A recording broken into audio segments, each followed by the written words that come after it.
Our story begins not in the 1980s, or even in the 1970s, but all the way back in the 1930s. It was the throes of the Great Depression, and people were in desperate need of cheap entertainment, especially in Utah, one of the states hit hardest, fourth highest unemployment in the nation and full of transients. People looking for work in Salt Lake, finding none, and ultimately moving on to find their fortunes out in California. People were tired and they were hungry, but as they traveled, there was one thing that could lift their spirits. A simple roadside attraction called Fredbear's Singin' Show. The ads were plastered all over town, featuring an animated bear drawn in the popular pie-eyed cartoon style for characters at the time. He resembled cartoons like Mickey Mouse, Felix the Cat, Betty Boop. It immediately said that this, Fredbear's, was a place where you could bring the family. And the price, honestly, couldn't be beat. For 50 cents, you could get food and entertainment as you watched the local trained real-life dancing bear perform on stage. Normally, you only got to see dancing bears at large traveling circuses like Barnum and Bailey, where the tickets would go for about $1. That's $1 without food. But this was a smaller show, like the type from the Vaughn brothers or the Robbins brothers, where tickets would sell for just a mere 50 cents. Watching that bear do tricks on stage brought a glimmer of joy at a time when so much was wrong with the world. The simple show would go on for years, bringing happiness to hundreds of travelers passing through looking for a quick meal. But it left a permanent impression on one little boy, capturing his imagination in a way that nothing else had. One little boy named Billy. That was his nickname at least, but his parents liked to call him William Afton. The bear could dance, it could sing. For decades, William dreamed of recreating that moment of bringing a musical bear to life, but how? William was smart, without a doubt, and he had a keen mind for business, but he wasn't the most creative. How do you make a singing, dancing bear come to life? The best he could do was using rudimentary costumes. William was inspired by the work of Walt Disney, who throughout the 50s and 60s was pioneering the use of mascot suits throughout his theme park. The big innovation? Suits with 5 fingers. This allowed the performers wearing the suits to use their natural arms and hands to interact with the guests, as opposed to the older models where the arms would just hang limply by their sides. Finally, with a simple mascot suit, he would be able to realize his childhood dream. He would be able to bring Fredbear to life. To appeal to the kids, and for copyright reasons, he changed Fredbear from a realistic brown animal to a cartoonish yellow bear with a purple hat and bow tie. But feeling like one character wasn't enough, he added another friend, a yellow rabbit with a purple vest and matching tie named Bonnie the Bunny. While Fredbear was certainly his first love, Bonnie was extra special because that was his. It was an original character that he had created from scratch. And I do mean scratch. William's hand-sewn costumes were rough with seams and stitches visibly showing, but it was the best that he could do. And you know what? It was just enough. Bonnie and Fredbear would perform on stage to small but enthusiastic crowds. Finally, he was able to deliver fantasy and fun to all the kids, delighting and inspiring them in the exact way that he had been delighted and inspired so many years ago. And things could have ended there. That could have been the end to his story. It could have been perfect had it not been for one thing. Other people saw the success of his idea and they wanted in. Enter Chica's Party World, a rival restaurant starring performing animal characters. His idea, except they did it better. William may have been the first, but obviously he wasn't the best. It hurt the prideful William Afton to admit it, but this restaurant was able to do the thing that he always wanted to do: make the animals actually come to life. All of the performers in this restaurant were robots, simple metal skeletons that were powered by battery packs, but all of them able to freely turn and talk and dance on their own, no human required. It was like magic that came from the mind of a brilliant creator named Henry Emily. This Henry, in some small way, had been able to harness the power of life itself. Afton admired him. He was jealous, to be sure, but he also looked upon this man with awe. Off to one side of Chica's Party World was a small cabaret stage featuring an elephant magician. On the other, a hippo known to ramble on and on. That one was more of a joke for the parents, but it was the main stage that was for the kids. A rocking band of characters featuring a yellow chicken thing with a southern drawl named Chica, backed by a band of other country-themed characters, including a pig with a banjo, an upbeat frog from the local swimming hole, and a brown bear with a heavy southern accent. Wait, a bear? But bears were his animals. Why not a cow or a horse? Something to fit the country theme a bit better. Why'd it have to be a bear? And adding insult to injury, they had the nerve to call this thing Ned Bear, a direct copy of his own Fredbear. Whoops, that's gonna leave a mark. No, that was not okay. Afton's jealous admiration turned to hardened bitterness. A bitterness that would only grow over the next couple of years as families continued to choose Chica's Party World over Fredbear's. William just couldn't compete with the appeal appeal of the robots. Eventually, his restaurant would go bankrupt, only to get bailed out by, of course, Henry Emily. Another insult, another humiliation that William wouldn't soon forget. 1979. Despite being bitter, Afton couldn't deny that what came next was a period of massive success and expansion. With the two franchises now merged into one, it was the best of both worlds. Afton's ideas with Henry's robotic expertise. The two men decided to launch under a new name, Fredbear's Family Diner, a pizza chain that would eventually come to feature a mix of humans in performing suits as well as on-stage animatronics. They decided to stick with Fredbear as the headliner, considering the yellow bear was easily identifiable as a brand and because he was the original performing animal mascot. Afton appreciated that. This new restaurant would also see a mix of characters as the two franchises merged into one, with Pig Patch and Happy Frog performing right alongside Fredbear and Bonnie. And as part of this one big Fredbear family, they even got themselves official merch that were released, ranging from masks to magnets. The crappy Mr. Hippo fridge magnet? I am sorry, Gregory. That said, not all the characters were winners. The reception to some characters was just mediocre, so they faded away into the dumpster, storage units, and retro budget tech stores of lost nostalgia, waiting for their chance to step back into the limelight if and when a headliner went out of commission. Others, though, would fare much better, like a new Pirate Fox, as well as a blue guitar-playing variant of the yellow Bonnie Bunny. Ultimately, the franchise would get so big, it would spawn its own cartoon show, Fredbear and Friends. Business was booming. In the end, Fredbear and Bonnie's popularity would be so strong that they would be able to support the Fredbear's Family Diner franchise all on their own, while also spinning off a new sister location dedicated to their friends. In 1983, Freddy Fazbear's Pizza launched, giving a dedicated home to all this new supporting cast of characters: Chica the Chicken, Bonnie the Blue Bunny, Foxy the Pirate, and of course the headliner, a brown Freddy Fazbear. Business was good, and Afton was happy, mostly. It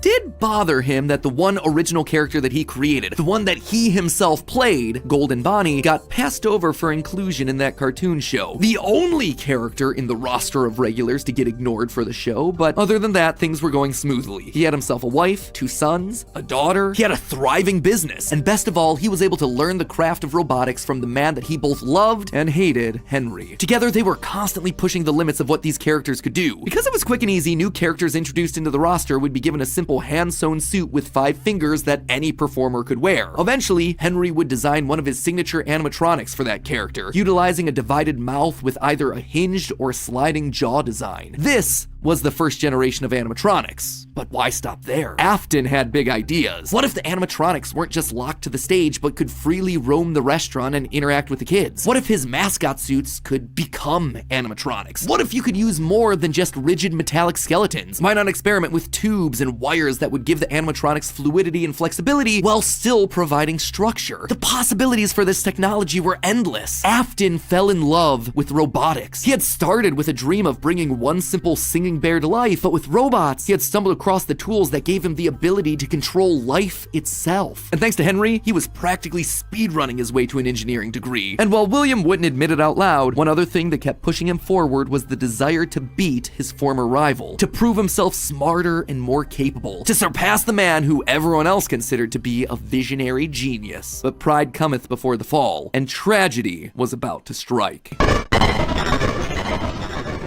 1983, business was booming with 2 whole restaurant franchises running, Fredbear's Family Diner and the newly opened Freddy Fazbear's Pizza. Together, William and Henry had been able to take the hybrid suit idea and make it into a reality. They called their new invention the Springlock suit, and fittingly enough, it was symbolic of the partnership between these 2 men, a human suit as designed by William that could become a freestanding Henry-style robot. But because it was still new tech with kinks to work out, the rollout was limited, restricted only to the Fredbear's Family Diner location. All of this meant that William was busier than ever. He didn't have time to be a full-time parent, so he designed a nanny cam system where cameras and speakers were hidden throughout the neighborhood, as well as in his youngest son's favorite toy, Psychic Friend Fredbear. I mean, plushy Fredbear. But since cameras just weren't enough to raise a kid, he also left childcare duties to his eldest son, Michael. There was just one problem with that. Michael was far from the best babysitter. He tormented his younger brother by jump-scaring him with a Foxy mask and constantly left him behind. William watched all of it from his cameras. Kids kids would be kids. Tomorrow was another day, after all. Except Michael's torment didn't stop. Bitter, angry thoughts would run through Michael's mind. Why did he have to be the one to take care of this whining crybaby all the time? It just wasn't fair. It was time that he got even with his brother by playing the ultimate prank. A prank that just so happened to be on this crying child's birthday. He and his friends would take his scared little brother and make him do the one thing that he was terrified of doing, getting close to the animatronics. That would be embarrassing for the kid that was such an embarrassment to him. His brother squirmed, screamed, kicked, and fought, but just as they were putting that small, squirming boy up to Fredbear's lips, the mouth snapped shut. The sensitive spring locks inside the body had been triggered by the boy's movements, and they'd immediately clamped down. The wriggling stopped. The boy went limp, but it was just a prank. It was meant to be funny. The boy was taken to the hospital and was immediately given an IV. Flowers and pills filled the nightstand next to his hospital bed, but the damage was too severe. He couldn't recover. As the younger brother's consciousness began to fade, he could hear Michael's last words, a small and flimsy apology. But his father, Williams, through the voice of the Fredbear plush, were a firm and committed promise to a dying son. You're broken. I will put you back together. This would not be the end. No matter what, Williams' son would live again. It would just take time. Time that, right now, he just didn't have. His young son's heart flatlined as the boy faded into the inky unknown of the afterlife. In the aftermath of the tragedy, changes started happening around the restaurants. Kids were now required to wear security wristbands to prevent anyone from getting outside without parental permission. Any kid who approached the exit without permission would have to answer to the security puppet, a marionette on strings that could fly around on rails across the restaurant to stop kids in their tracks. It was Williams' idea, inspired by Michael constantly leaving the restaurant without his brother. In the wake of Fredbear's spring lock failure, all the hybrid suits were getting retired, locked away at the nearby Freddy Fazbear location. It was yet another tough pill to swallow after all the hard work that he and Henry had put into them. William would eventually bury the boy's small body in a remote location out in the woods right alongside his drive into and out of work every day. The death of this little boy sent the family spiraling. His wife, crippled with grief, was so distraught that all she could do was sit and watch TV. But his son Michael was far worse, complaining of seeing hallucinations of a golden bear standing outside of his window. The boy was so racked with guilt that he was convinced that he was being haunted by the ghost of his brother stuck inside the suit that took his life. The suit's three-toed feet digging into the wet earth. The words, "It's me," ringing through Michael's ears. Some nights, Michael would even go so far as to break out of his room to check the gravesite and ensure that his brother was still there. As for William himself, he disappeared into his work and his drinks. Junior's, the local bar, wasn't far from his son's gravesite. He found himself going there more and more frequently, spending longer and longer amounts of time there. The bar gave him a place to think, to remember, to reflect and stew on how Henry had stolen his idea for an animal-themed restaurant, how they'd cut his character out of the cartoon when everyone else was there, how Henry had humiliated him by buying him out of bankruptcy, and now there was his son. Henry had taken his son from him. The robotic part was the part that failed, after all. William ordered one more drink, but it was one too many. The bar turned him out and told him to go home. But William didn't go home. Drunk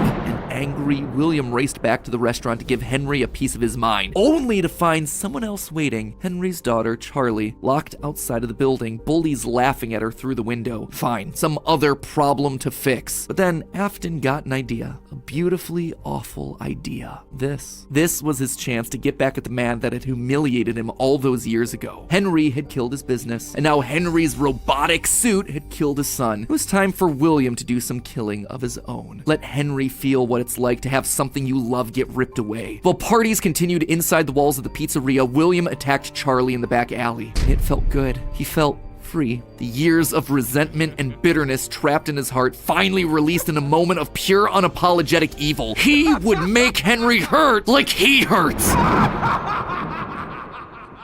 And in that moment, William became a killer. He dropped Charlie's lifeless body and drove home, forced to confront his family problems later that night, appalled, but also a little excited by what he had just done. Charlie's death would remain on the books as a random act of violence. And though Henry had suspicions about William, there was no physical evidence, nothing that could link him back to the crime. In the weeks that followed, Fredbear's family diner would close for good. 2 high-profile deaths around the restaurant with 2 grieving owners in such a short period of time was just too much bad press to handle. Besides, Freddy Fazbear's was still open, and it was the newer restaurant anyway. All the equipment from the diner, including the old yellow suits and security puppet, would get retired to that location, and there they would sit for 2 uneventful years. The rest of 1983 and 1984 were spent quietly grieving. Freddy Fazbear's Pizza and the new cast of characters were a hit. Tragic memories of their yellow predecessors quickly faded. Afton kept a low profile and buried himself in work and research, quickly reaching Henry's level of engineering and even surpassing him. And while Henry slowed down to grieve, Afton kept going, even starting his own company, Afton Robotics, for all those pet projects that were a little bit too experimental for the regular operations of the pizzeria. The first of these experimental projects was a secret workshop under his house, a veritable bunker, which allowed him to work while still monitoring his kids via hidden security cameras. 1983. A passcode that served as a constant reminder of why the cameras were so important, why he was down there in the first place. This was all to fulfill the promise that he had made to his son, right? I will put you back together. This was for him, all for him, right? But cameras weren't enough. He needed to solve the runaway Michael problem. He had to keep him in the house. He couldn't have another one of his kids wind up dead inside of an animatronic suit. So why not run a little experiment on Michael? You see, all this work with Henry had gotten Afton to start learning more about life, robots, the human mind, and what a fallible machine we as humans were. Our reality is so easy to manipulate with a few sensory deceptions. Deceptions like sound. With just a few sounds, he had discovered that he could alter a person's vision. He could transform blank, smooth plastic robots into lumbering, twisted nightmares. Nightmares far scarier than he could create with actual materials. They would appear organic, rotting, putrid, terrifying. These would be his means of keeping his son Michael in the house where he belonged. Was it extreme? Maybe. But then again, this was the boy who had killed his son. He would make him sorry. And so Michael would grow up not only dealing with the memories of his own guilt, the hospital room, the pills, the flowers, the death of his brother, but also facing literal nightmares, illusions created by sound. Michael would never forget these either. Years later, as a security guard, he would still draw pictures of them inside of his logbook. But all of these extra projects meant that his home life suffered even more. He was an absent father and a non-existent husband, leaving his wife cold and alone. Why do you hide inside your walls when there is music in my halls? All I see is an empty room, no more joy, an empty tomb. And despite her repeated demands that he leave his office and engage with the family, he refused time and time again, leaving her no choice but to leave. You burned down my house? You call that a house?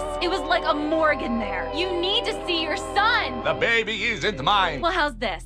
I'm keeping the diamond ring. And through it all, there was one lingering feeling. William wasn't done. He had gotten a taste of what it felt like to be unleashed, what it felt like to be free. Charlie's murder had unlocked something in him, and he wanted more. June 26th, 1985. Putting on the golden Bonnie suit, he lured children one by one to the back room of the pizzeria when no one was looking. At first, he was cautious. He would lure them with promises of cake and cookies. He told them that their dog had died. He would ask for help with homework. Susie was the first. You never truly forget your first. I was the first. I have seen everything. But where to hide the bodies? He couldn't sneak out. Someone would see him. He had to hide them in a place where they'd never be found and where they'd never leave the building. They had to be stuffed inside of the suits. No one maintained those things anyway except for him. And so Susie would go into Chica. Fritz, Jeremy, and Gabriel would come next. But it was easy. It was too easy. And with each little life he snuffed out, his lies got bigger. Their house was burning. They're just being kidnapped. Until the last one where all pretense was off. He let himself get violent. Too violent. I'll just wait for him after school, throw a bag over his head, hit him with a shovel, and drag him into the back of my car. The body of Cassidy was far more bloody and broken than any of the others. He'd let himself go too far. That one he shouldn't have killed. With no more active animatronics left, he shoved the body into the one suit that remained backstage. The long-forgotten yellow Fredbear, now broken and discolored with age. Broken, like Cassidy was broken, like his son was broken. Newspapers reported on this disappearance, naming the whole thing the missing children's incident. Police would even charge William with the crimes after finding security footage of the golden mascot suit luring kids to the back, but they couldn't convict him. They had no bodies, and his face had been hidden behind the mascot suit the entire time. What they had was circumstantial at best, and so he walked away a free man. But Henry knew the truth. In these murders, he saw his daughter Charlie all over again, so he threw Afton out of the company and shuttered the doors to the old pizzeria. Pizzeria. Henry would keep the franchise quiet for 2 years. This would not happen again. This could not happen again. How could he protect the kids? Finally, he developed a solution. He would implement an even more extreme security system in the form of new animatronics. Toy animatronics, inspired by the toys that they had been selling years ago. But these guys, these were special. They were a new breed of robot with facial recognition abilities. But most importantly, they're all tied into some kind of criminal database, so they can detect a predator a mile away. All the original animatronics, now withered with age, were moved to the new location. With a plan in place, it was time to try once more. The year was 1987, and the new and improved Freddy Fazbear's Pizza was making headlines in local newspapers. Headlines that just so happened to catch the attention of William Afton. Freddy's was back, and without him? That was his idea, his character. Henry was, yet again, trying to cut him out of the picture. No, as long as these restaurants stayed open, William would always come back. Then he noticed the phone number to apply at the bottom of the article. $100 a week to apply, call. Afton would go back, not as an owner or co-founder. He would go back in the one place that they would least suspect him, a lowly day shift security guard. And there it was, buried in the back of parts and services, mixed in with the old withered animatronics, was the golden rabbit. With the yellow security badge still on his chest, he used his crank to pull open the spring locks. It was time for Bonnie to give an encore performance. Someone used one of the suits. We had a spare in the back, a yellow one. Someone used it. Now none of them are acting right.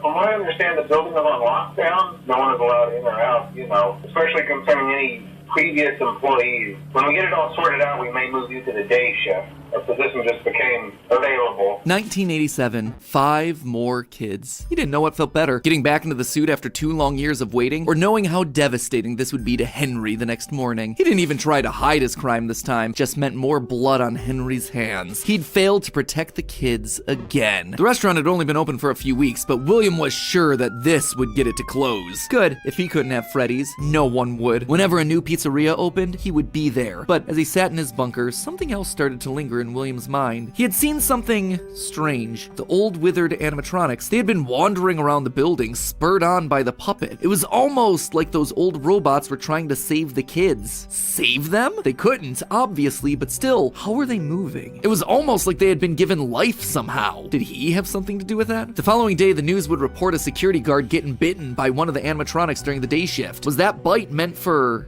him? William's curiosity was stronger now than his bloodlust. He had to learn more, but how? There was no way he'd ever be able to get inside another Freddy's Pizzeria. Heck, there was practically no way a Freddy's would ever open again. He needed to create something new, something brand new. He needed to create his own pizzeria. Due to the massive success, and even more so the unfortunate closing of Freddy Fazbear's Pizza, it was clear that the stage was set, no pun intended, for another contender in children's entertainment. Circus Baby's Pizza World. This would be the place where he could continue his work. No longer just murdering, experimenting. He needed more kids, and he needed them alive. And knowing that he couldn't show his face on the restaurant floor, he needed a way of remotely capturing his victims and preserving them for his work. With that goal in mind, he designed a new breed of animatronic. Their endoskeletons fluid and flexible. He equipped them with sound lures that could mimic voices. They could isolate children. They could incapacitate and contain them with zero direct input from him. It was brilliant. He was brilliant. Far beyond the simple bars and wires of Henry's designs. And the characters he chose for this were uniquely his. His new roster wasn't going to be tainted by Henry's disgusting barnyard bird. Instead, it was back to his characters, his creations. Freddy, Bonnie, Foxy, as well as 2 special ones. The first, Ballora, was an homage to the woman who left him. Now she would never leave him again. The second, the titular baby, was designed with his baby in mind, Elizabeth, his youngest child. She would always be Daddy's little girl, the one that listened to him, the one that obeyed, until the day that she didn't. Daddy,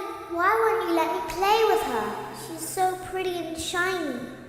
Didn't you make her just for me?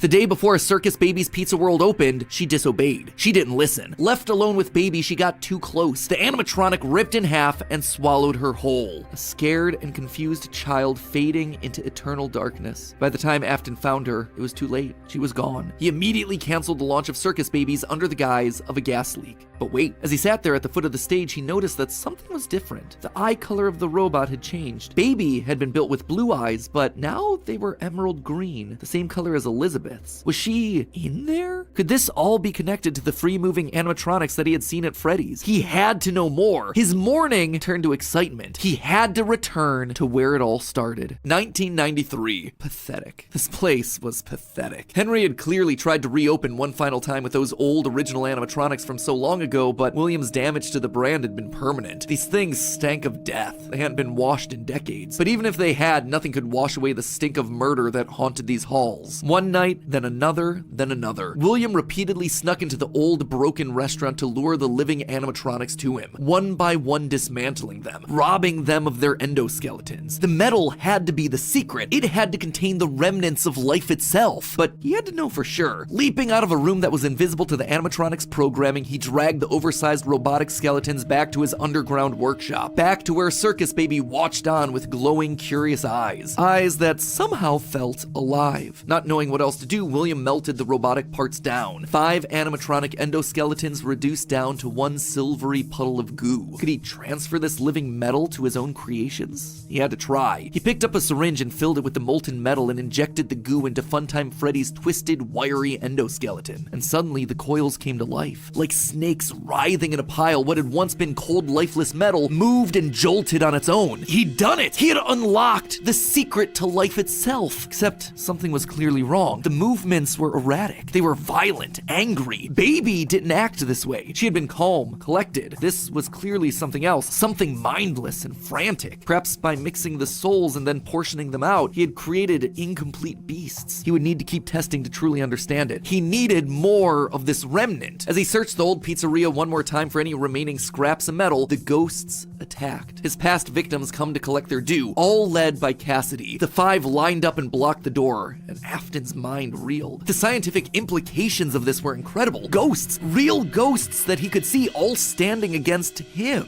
But what could they do? What couldn't they do? He panicked as Cassidy approached. How do you stop something that's already dead? Maybe with the thing that resulted in their death in the first place. He would get into his suit like old times. He would regain his power over them just like the day that they died. He was the genius. He was the one in the suit. He was the one in charge. The spring lock snapped into place. Maybe it was his frantic movements. Maybe it was the leaky abandoned restaurant. Maybe it was just fate coming to collect its due. He didn't know. The only thing he did know was that his brain was suddenly filled with searing white-hot pain as hundreds of metallic pins and gears stabbed into his body from all sides. All he could do was collapse, blood slowly oozing out of the suit and pooling onto the floor around him. It couldn't end like this. It wouldn't end like this. His work was unfinished. Unable to move, his only option was to survive, to live, to keep living. It took days lying in his own blood, but eventually someone found him, a security guard making a normal report. When he saw the animatronics torn apart in the middle of the party room floor, it caused him to file an immediate report of a break-in. An owner would have to come in and claim the damage, and who else would it be other than Henry? Hope jumped in Afton's heart. Henry would see him. They were partners after all. He would be the one to help save him, to get him out of this suit, to relieve him from this tremendous pain. Henry entered the secret room. His eyes fell on Afton sitting there in the pool of red, and Henry, saying nothing, turned and walked away. This is just to inform all employees that due to budget restrictions, the previously mentioned safe rooms are being sealed at most locations, including this one. Nothing is being taken out beforehand, so if you left anything inside, then it's your own fault. Management also requests that this room not be mentioned to family, friends, or insurance representatives. And so there Afton would sit, hanging on for 30 years, trapped behind the walls with an iron will that refused to die. William still wasn't back. Weird. Michael knew his father sometimes traveled for work, disappearing for days on end, but usually there was some sort of notice, a phone call, a post-it, something. It's not like Michael and his father were close, far from it, but as a household of 2 suffering men coping with years of tragedy and loss, there was at least some element of communication between the two of them. They were united by a name and a shared pain. This time though, things felt different. William had left nothing. His absence was longer. There were no check-ins, no updates, just silence. Something had happened. If there was one thing Michael knew about his father, it was that he had contingencies, safety checks, backup plans. His father was a careful and guarded man. He held his cards close to his chest, and as such, William had prepared him in the event that something like this ever happened. Normally, his father kept his home office locked, but in the event of an unexpected, prolonged absence, Michael had been instructed to enter his father's office and look behind an empty set of shelves mounted in the corner of the room. Rolling his eyes, Michael entered the office. He never fully understood how William was able to spend so many hours of his days locked up in here. There was just nothing to do. Most of this place was empty. anxiety. He dragged himself over to the shelf in the corner, expecting to find an emergency contact list, a family safety deposit box. But what he actually found there was completely unexpected. Father, it's me, Michael. I did it. I found it. It was right where you said it would be. The shelf swung open and revealed a giant industrial elevator, one that led straight down into an underground bunker. But that was impossible. Hidden inside his childhood home was a secret entrance to an enormous underground science lair? It didn't make any sense. Seriously, it didn't make any sense. And yet, here it was, mapped directly underneath the floor plan of the house that he'd grown up in, lost his brother in, been tortured in. Michael thought that he'd known his father, a prideful, sad, angry man with petty, everyday problems, but clearly he'd been living with a stranger this entire time. His father had secrets. Suddenly, the days of William being locked inside of his office made sense. He'd been here the entire time. Where was here, though? Was this Circus Baby's entertainment and rentals? The Circus Baby restaurant always did seem to be a deeply personal project for father. A failure of his that cut unusually deep, especially after that first location had to be closed prematurely due to the gas leaks. After that day, father really did seem to change, to lose himself even more in his work. Clearly, the entrance he had found was some sort of secret back way into the facility, one that required crawling through vents to navigate. His father had been working here, but in secret. Why? And that's when he found her. At the end of the facility, Circus Baby, his father's pride and joy. Except something was different about her. She wasn't like the others. The way she talked, the stories she told. This wasn't just a robot. She was alive, somehow. And not only was she alive, she also felt familiar. There is something bad inside of me. I'm broken. I can't be fixed. Will you help me? Was this his sister? William's baby girl? But how? Why? What was this place? He dug around some old files and found blueprints outlining the features of these animatronics. Storage containers, voice mimicking, parental tracking. And was that a child in Freddy's stomach? Was his father collecting and experimenting on kids? Were all the rumors that he'd heard throughout his past actually true? That the animatronics came to life at night? That there were murders done in all the pizzerias? That his father had somehow been the prime suspect in all of it? Suddenly, Michael's mind flashed back to his persistent nightmares throughout his childhood. Had he been experimented on too? Tears stung in his eyes as anger, fear, and confusion filled his body. His father's secrets were pouring out. William wasn't just a lame, overworked father. He was a monster, toying with life itself. Suddenly, everything clicked. He frantically looked around the room, blinking human heads on poles staring back at him. Green eyes, his sister. Blue eyes, his brother. Closed eyes, his mom. All just staring expectantly. These were meant to be human. William was working down here trying to make believable humans, literally rebuilding the family that they had both lost. The small little girl robots with their British accents roaming the hallways of this underground facility suddenly took on a whole new context. Hello in there. Is it the same person? Were those meant to be his sister? A replacement for her? A clone? Was William building clones of his sister? They seemed to know him, after all, to react to his presence. They were all there. They didn't recognize me at first, but then they thought I was you. He always did have a bit of a resemblance to his father. Michael's mind reeled as the reality of his world crumbled to dust. No, he had to get them out of there. If this really was his sister, heck, if any of these things were human, souls, whatever remnant of the humans that they once were, they needed to be rescued. They always put us back inside. There's nowhere for us to hide here. Led by the voice of Circus Baby, he marched through the now empty halls of the Funtime Auditorium. He would lead them. He would protect them. And finally, he would be able to forgive himself for the killing of his brother so many years. You are in the scooping room now. The scooper only hurts for a moment. Scooper? That violent extraction arm? Michael had seen that one in the pile of blueprints. Something about heat rendering the magical silver metal inside useless. In reality, prior to getting himself spring-locked and put behind the wall, William's methods had become increasingly sophisticated, with a mechanized arm that could infuse new bodies with a soul. William could finally give and take away life. The only thing he needed were the bodies. But William wasn't the only one looking for bodies, as Michael was about to learn. But if we looked like you, then we could hide. If we looked like you, then we would have somewhere to go.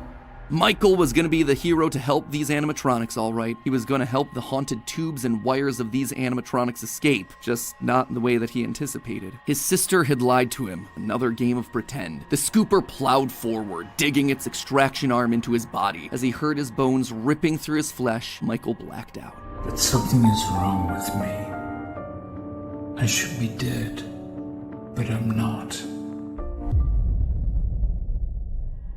For the next several months, Michael's life was not his own. He was forced to comply with the tangle of wires and spirits that lived inside of him. His body felt like an overfilled balloon begging to burst as day by day, week by week, his flesh began to sag and discolor. He was a walking, talking, rotting corpse, alive, but wishing he wasn't. He was a puppet, a walking shell. And while he did his best to conceal his fate, there was only so much a man filled with robot spaghetti could do. The entity in his innards would eventually leave, but by that point, the damage had been done. His decaying flesh stank, turning him into a literal purple guy. But still, even with no bones, even with rotting purple flesh and begging to die, Michael continued to live. That silvery metal remnant injected by the scooper meant that he couldn't die. His anger also refused to die. What he had seen down there in his sister's location had rocked him to his core. His father had killed and captured dozens. His experiments had killed his sister and then tortured him throughout all his childhood. He was actively trying to build human replicants. He didn't know where his father was, but Michael knew that he was out there somewhere. I've been living in shadows. There is only one thing left for me to do now. I'm going to come find you.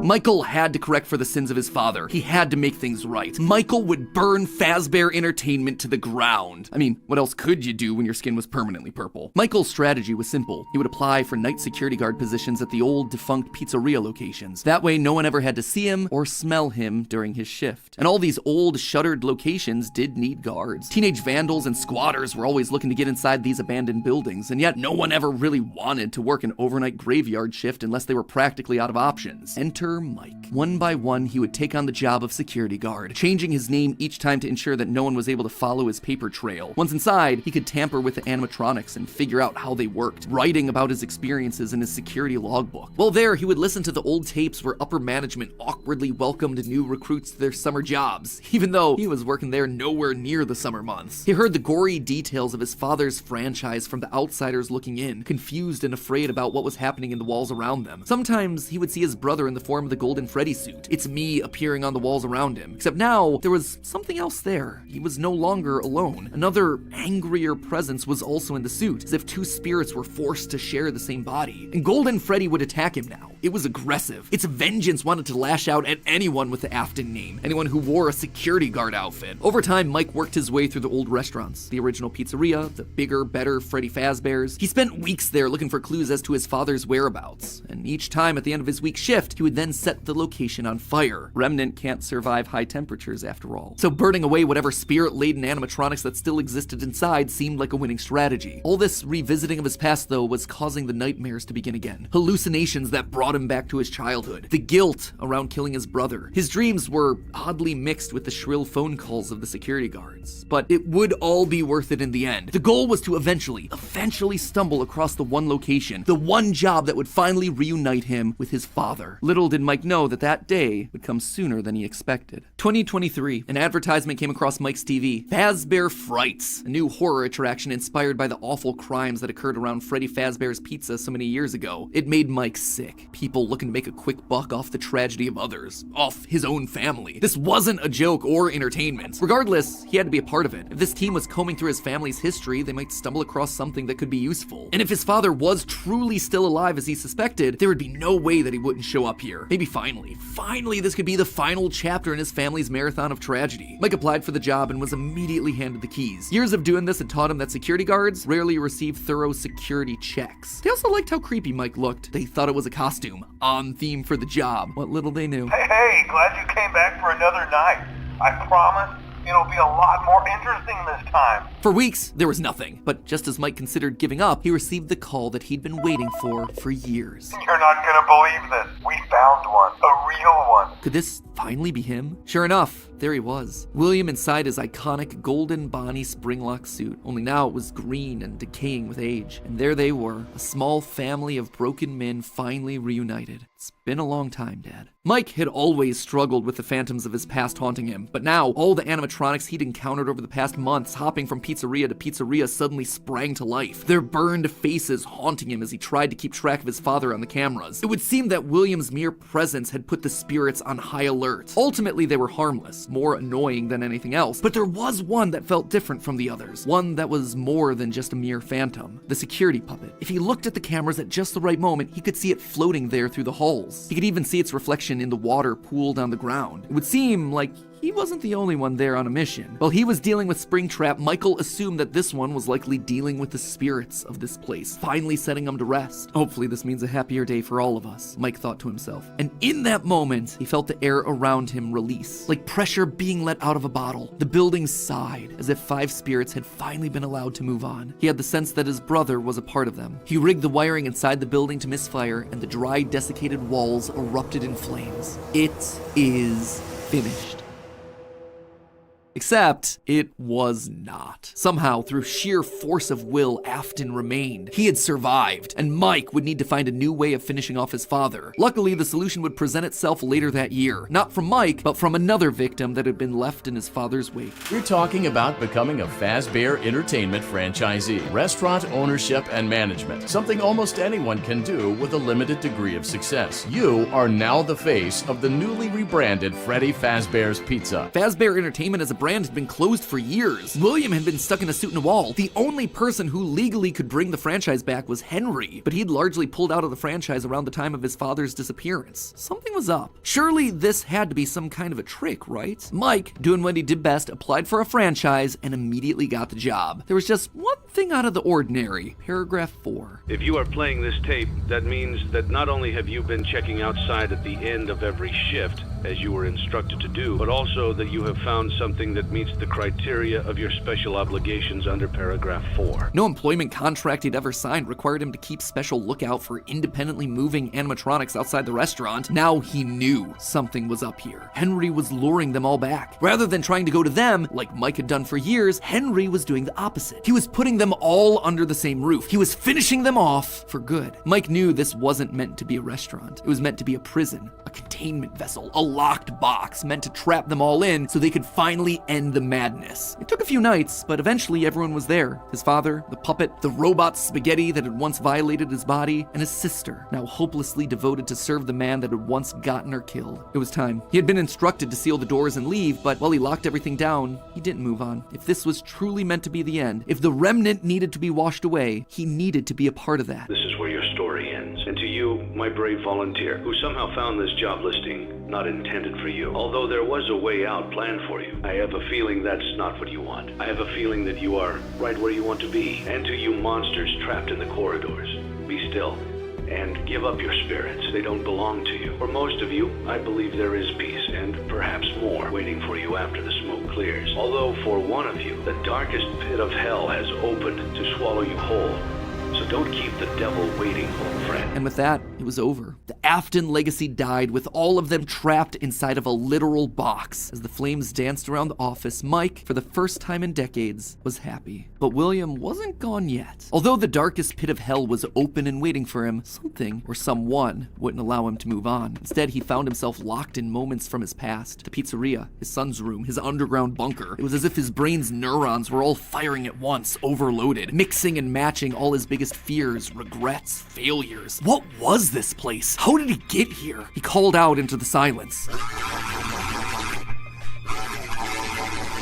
Then they started coming. Without warning, animatronics, both new and old, began to jump out at him, bite him, rip him limb from limb. The pain was immeasurable. Make it stop. Make it stop. William, for the first time, longed for death, an end to this torture. Just as it felt like he couldn't take it anymore, everything was quiet again. It was as if the world had been reset. There was a brief moment of quiet, and then the onslaught began again. Dozens of faces from his past all focused on him. A waking nightmare that he couldn't escape from. More pain, more ripping. It was as own personal hell, but why? Why couldn't he just die? And then he saw them, a group of characters he never thought he'd see again. Those janky, stolen characters that had started everything. The mediocre melodies. It had all started to go wrong once they showed up. Once Henry had made them. But mixed in with their obnoxious southern drawls, William heard something else. It was barely a whisper, but he could just make out the words. He tried to release you. He tried to release us. But I'm not gonna let that happen. I will hold you here. I will keep you here. No matter how many times they burn us. That voice. He knew that voice, but from where? Greetings from the fire, and from the one you should not have killed. The one he shouldn't have killed. William thought back. He'd done a lot of awful things, but there was always the one that stood out. Not Charlie, his drunken act of revenge. Not Susie, his first true murder, no. Instead, it was the one that he had lost control with. The one that he had broken beyond repair for no good reason other than because he could. The one that he'd stuffed inside the golden bear that his partner used to wear. Cassidy. They were back, and now they were trying to punish him, to make him suffer like he'd made them suffer. It was almost like William and Cassidy's souls had been locked together, fused by a collective rage and spite, each refusing to move on. But while Cassidy was so focused on taking revenge, they actually did the one thing that would be the downfall for so many others. They kept William alive. Even though fire should have destroyed the remnant that was coursing through his being, Cassidy kept William breathing, paving the way for his escape. William's will was so strong, his soul so powerful that he managed to put a part of himself inside the circuitry that housed the spring-locked suit. And there, his consciousness lay, inside a single circuit board, waiting for someone to find him and set him free. A person that no one would suspect. Fazbear Entertainment was dead. There is no need for you to return to work next week, as Fazbear Entertainment is no longer a corporate entity. All debts had been paid, all assets redistributed. The company was outright dissolved. Even the memories of the horrors that had happened there started to fade away in the public consciousness. The people were gone too. William was dead. Henry was gone. A whole generation of young Emilys and Aftons had lost their lives to the horrors of the pizzeria. All of them collateral damage to the man in the bunny suit. Everyone the company had ever touched was dead and gone. Well, all except one. Pay your child support, you deadbeat! I'm keeping the diamond ring. I also set the house on fire! Clara Afton. She'd been there in the early days, back when things with William were good. They'd had the perfect home, a thriving business, the ideal family. But shortly after their youngest son died, things started to change. William had become distant, lost in his work, obsessive. She had watched him change from this irritatingly brilliant man that she had fallen in love with to a drunken monster struggling to hold himself together. And despite her trying to reach out to him in those desperate days, he was just too far gone.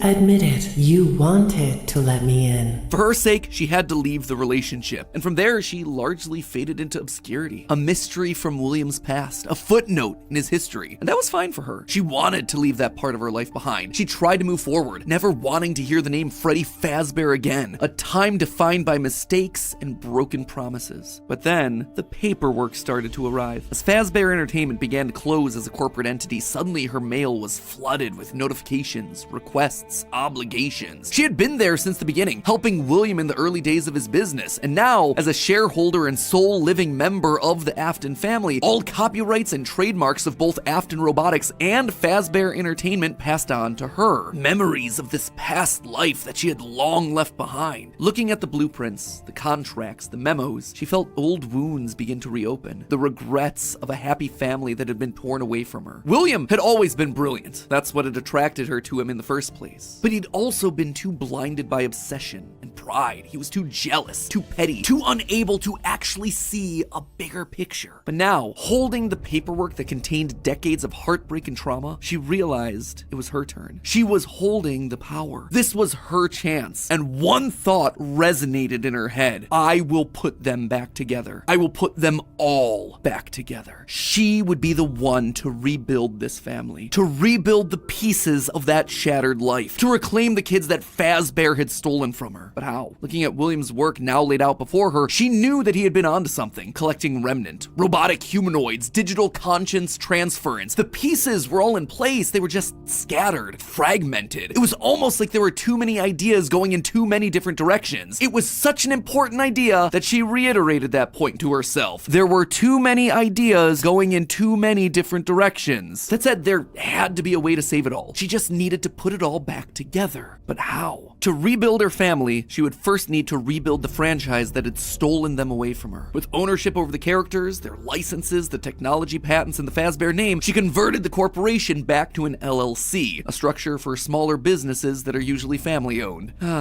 The irony was fitting. From there, she would need remnant, and lots of it. Remnant was the key. Clearly, in the later years of his life, William had been using Circus Babies Entertainment and Rentals as a remnant farm, sending robots to kids' birthday parties in the hopes of nabbing bits of the stuff here and there. But clearly, it wasn't enough. He had, like 4, maybe 5 animatronics going out every week? No. It was a decent idea, but to get the remnant they required, it needed scale. Dozens, hundreds of animatronics, all out there, all gathering remnant from unsuspecting customers. But to do that would require help, something William would never ask for. William had kept everything in-house. His obsession with control limited him. Clara, though, she wasn't nearly that precious. A plan like this required partners, people outside of Fazbear to do the heavy lifting. So she contacted a mid-sized delivery company, DLZ Shipping Solutions, to help build replicas of all the original animatronics. And with meal delivery apps being all the rage, why not an animatronic delivery service? Order one to celebrate your birthday, your Halloween party. How about a 4th of July picnic? We'll invite Liberty Chica and 4th of July Freddy on over. She would make sure that they made skins for every occasion. Chocolate Bonnies for Easter, Shamrock Freddies for St. Patrick's Day, Dia de los Muertos Chicas. And thus, the Fazbear Funtime service was born. That's right. With the Fazbear Funtime service, you'll never be alone again. You'll always have someone watching your back. Was it ridiculous? Absolutely. Was it a sellout? Pfft, no doubt. It was exactly the sort of thing that William would have hated, but it needed to be done to get enough remnant. Normally, the novelty of ordering an animatronic wore off after one, maybe 2 times, but with new skins for new holidays, suddenly you had yourself an animatronic perfect for every occasion. It would keep people hooked. It would keep them ordering the latest and greatest that Fazbear Entertainment LLC had to offer, and all the while they'd be collecting and returning the remnant back to her. In a word, it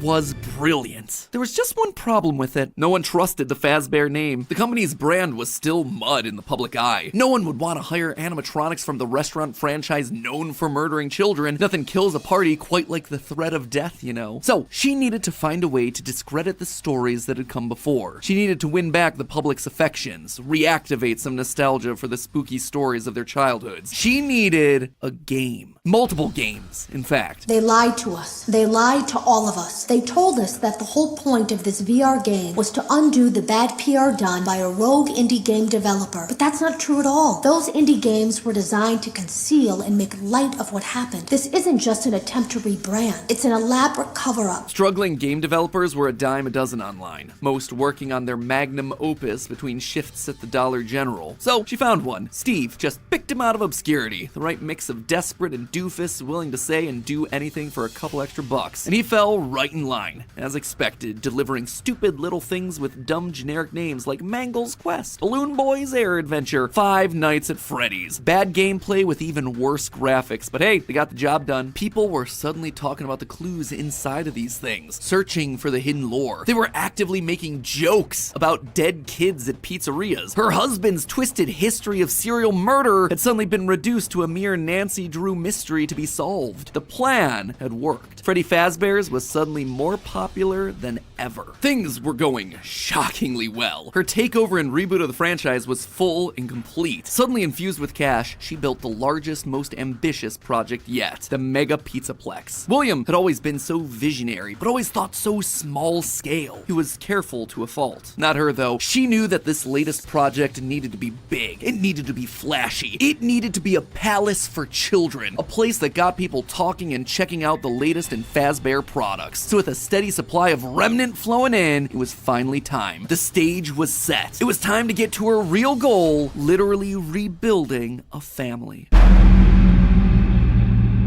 March 2035. The first was obvious. The crying child, her little boy, the one that was the first to get ripped away from her. She'd seen down in his bunker that William had gotten very close to replicating artificial humans using animatronic technology, and so that's exactly what she would do. Rebuild her boy from the ground up using robotic parts. His shaggy brown hair, his favorite striped shirt, even down to small details that no one would notice, like the band-aid on his left knee. William's research had even found ways of making animatronics that could bleed and process food, making them virtually indistinguishable from a typical human. He would never have any idea of what he actually was unless he was explicitly told. The only things that could possibly ruin the illusion were any overrides to his internal systems. If something were to, say, interfere with the cameras that he had in his eyes, or cause some sort of a core reboot to his hard drive, or x-ray his metallic bones, then yeah, he would be exposed. But otherwise, to the outside world, he was just your typical, normal human boy. She worked down in the bowels of the Pizzaplex, giving him life, but it was one thing to build him, it was another to help him remember his identity. He died so young, so early in their history, that there was no preserved memories for him, no documentation that she could just download into his digital brain. So bit by bit, she trained him, forcing him to remember who he was. In a corner of the room, she even made a makeshift dinner table, a reminder of their happier days. The family recreated: 2 brothers, a sister, a father, and the mother at the head of the table. The one in charge, the one in command, the one bringing all of this to fruition. But his progress was admittedly slower than she would have liked. At first, he could only communicate through simple ones and zeros, then rudimentary drawings and crude letters. But bit by bit, images of his past life started to come through. Balloons, colors, houses, bears and faces, birthday parties. All for me. Gregory was alive. As the robot boy embraced her, she felt a warmth that she hadn't in decades. This was the joy that she'd been working towards. This was what it was all for. Her son, back in her arms again. The plan was working. She had to keep going. Next was William. If the family was truly going to be put together, she would need him. And she knew exactly where he was, in the ruins of that old Freddy Fazbear's pizza place where Henry had trapped him. In fact, that's specifically why she insisted on building the Pizzaplex there over the sinkhole. It was the best place to hide what her true intentions were with the entire operation. Digging through the wreckage, she found him. He was right where she thought he'd be. Seeing the putrid shell of the Springtrap suit, though, was not something she was prepared for. The rotting corpse of William Afton was disgusting. Scorched flesh fused into the fur lining, hollow black sockets where eyes once were, a smell that reeked of burned carbon and bloody iron. He was no longer flesh, he was just the tangled sinews of a creature that was once called human. How far this brilliant man had fallen. It was clear that her work was cut out for her on this one. Afton was practically lifeless. The man may not have been able to die, but he was about as close as you could come, and his body would need a lot of reconstruction. Replacement arms and endoskeleton reinforcements were the top priority, maybe pulled from their new line of glam rock animatronics. She'd have to see if they had any spare Bonnie parts lying around that they could steal. In the meantime, though, she threw the husk that was once her husband into a life support pod infused with aerosolized remnant to help keep him stable. But more important than recovering his body was recovering his mind. In his current state, he was comatose, an empty shell. Severe brain damage starts at temperatures over 108 degrees Fahrenheit.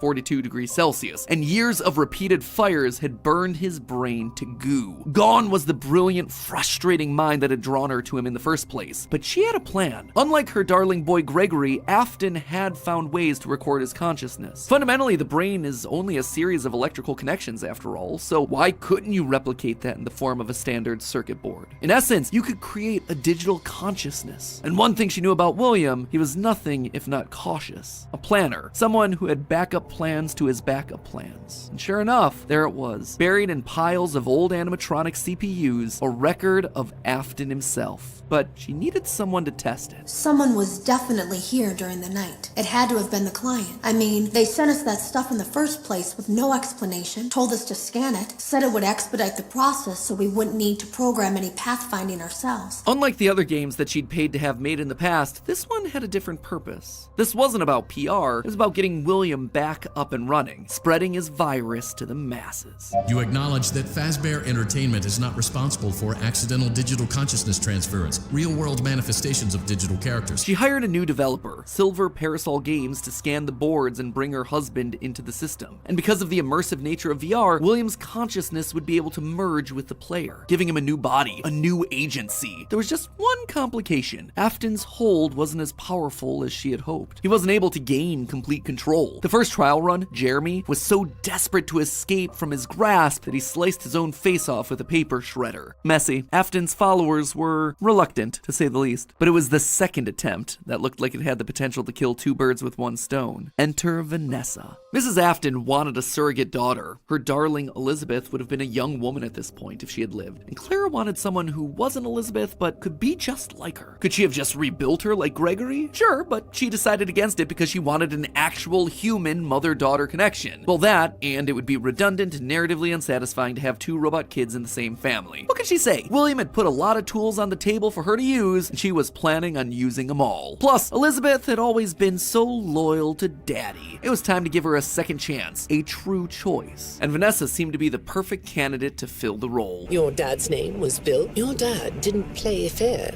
did he? He used to make your mum look bad in court. He manipulated you. I know your mum after she lost the custody case. I was supposed to be a good girl. She started as a QA tester at Silver Parasol Games, the VR game development company that was part of her plan to bring back William. But more importantly, Vanessa checked all the correct boxes. Right age, blonde, green eyes with a fondness for flowers and the outdoors. In many ways, it was her daughter all over again. Except it wasn't just looks and personality. What really mattered was Vanessa's mind. Underconfident, coming from a broken home, motherless, able to be manipulated. Yes, she would do nicely. She would be the one to save dear old Daddy, just as the real Elizabeth would have wanted. I will make you proud, Daddy. While testing the VR game, William's digital consciousness merged with Vanessa. Oh sure, she fought, fragmenting Afton's code into a series of tapes hidden across the game, trying to do web searches to regain control over her life, but it wasn't enough. She was weaker than Jeremy. She was a thrall that, despite occasional moments of lucidity, had to obey. And with Vanessa, it was a 2-for-1 deal. She was getting a daughter back, while also bringing her husband one step closer to reactivation. She just had to make sure that Vanessa was headed the right way. The reborn Gregory was an expert hacker, part of the benefits of being an Afton and a robot, so Clara had him keeping tabs on Vanessa, hacking into her emails and trailing her therapy sessions to ensure the future Elizabeth was falling in line. If any of the therapists started to ask too many questions, they were promptly dismissed from their positions. And while Gregory kept tabs on Vanessa's personal life, Mrs. Afton made sure to clear a path for her professionally. With Silver Parasol's collapse at the hands of the Anomaly, she then had the possessed Vanessa bring the contaminated circuit boards to DLZ shipping and the Fazbear Funtime service. More glitches, more Remnant, more Afton. But it was her last move that was the best. In a true masterpiece of poetry, she brought Vanessa over to be Chief Security Officer at the Pizzaplex. A true family tradition to don the hat and badge, and all it took was a recommendation from the top as well as some emails marked for deletion. Sure, Vanessa didn't have relevant experience for the job, but when it comes directly from the CEO, does it really matter? Husband, son, daughter. A corpse, a robot, a human. All that was left was Michael. Poor, troubled Michael. The boy that killed her youngest. The one that would spend years trying to make his guilty conscience right again. A self-professed protector. While she knew she needed him to complete the family, something told her that the problem had already solved itself. Something had shifted when using Glamrock Freddy to excavate the buried pizza place. I have been here before. I found myself for the first time when I cleared the path. I have changed. My friends are here, but I can protect you. I am not me. Maybe it was the remnant that had coursed through Michael's veins. Maybe it was the spirit of Michael living on as a protector. But he was there, somewhere inside of Glamrock Freddy. She could feel it. And just like that, she'd won. She'd done it. Sure, there were still some kinks to work out, some final brainwashing of Vanessa, some rehabilitation of William, but they were there. Finally, all together again under one roof. The Aftons reunited. A happy ending. And that's how it could have ended. That's how it should have ended, had it not been for a few unanticipated developments. For one, something was just wrong with the Pizzaplex. Almost as if the entire building was haunted, possessed. Puppet plushies hiding on ceilings, behind crates, places that they had no earthly way of belonging. Staff bots with greasy tears down their eyes acting like they were being puppeteered by some sort of a nightmare. Even their sounds had the echo of nightmares long past. It was as though a guardian spirit of the past refused to move on. As long as her husband was around, it too would linger. Only now, it wasn't just in one body, but it was in the essence of the building itself. She had seen stories of houses built on burial grounds getting possessed by angry spirits, but she'd never assumed that it could be real. Then again, in a world of living spirit metal and mind-controlling glitches, who was she to be so judgmental? The whole thing was ridiculous. Why would this be the line that she refused to cross? After all, the Pizzaplex was built over the burial ground of angry spirits, but it was the power cords that finally convinced her that something was wrong. Suddenly, these cords were striped black and white, like the security puppet from generations ago. The very foundations of this place, the materials and wires that constituted it, were rebelling against her, against the Aftons, against the quest to bring them all together again. And it was being helped by something else, something slithering through the building. Maybe they were connected, she couldn't be sure, but a blob of living wires could be heard oozing through the walls, stealing pieces and parts of the old animatronics showcased in Rockstar Row. She could only assume that it was a byproduct of all the remnant they'd been collecting. From Afton's testing, she knew that both light and dark remnant existed, one of positive emotions and the other created from anguish, anger, agony. Perhaps this thing was an amalgamation of all the darkest parts of the pizzeria's history, a collection of the hatred still housed inside these defunct endoskeletons and exosuits. As long as it was left alone, it seemed to be harmless. But if any Afton outside of Michael got too close, it would lash out wildly. Even young Gregory, looking to punish the family that had been complicit in its horrible creation. Little did she know, though, that Gregory should have been her biggest concern, that bringing the family together would have some unforeseen consequences. Gregory was normally the goodest of boys. She had literally built him that way. But lately, he'd been disappearing more and more often, disobeying her orders, requests. She knew that he loved playing on the arcade machines once the Pizzaplex closed, being so good as to top the leaderboard on practically all of them. But lately, he was nowhere to be found. She suspected his absence had to do with Glamrock Freddy's failed performance the other night, when he malfunctioned live on stage. Almost as though the core programming of Freddy responded to seeing this rebuilt small boy. Almost like it awakened something inside of him. She'd have to make sure that Vanessa was on the lookout for him. But she'd soon come to learn that Vanessa wasn't enough. Whether it was the influence of the nightmare puppet or a reawakened hatred of animatronics seated deep in Gregory's code, something had caused him to rebel, to rip apart each animatronic in the Pizzaplex. Bit by bit, this boy was tearing down the empire that she'd so painstakingly built, freeing Vanessa from her mind control, destroying the remains of Afton in the basement, setting Glamrock Freddy loose. As her carefully created world crumbled around her one more time, she began to plot her revenge. She would have to bring them all to ruin.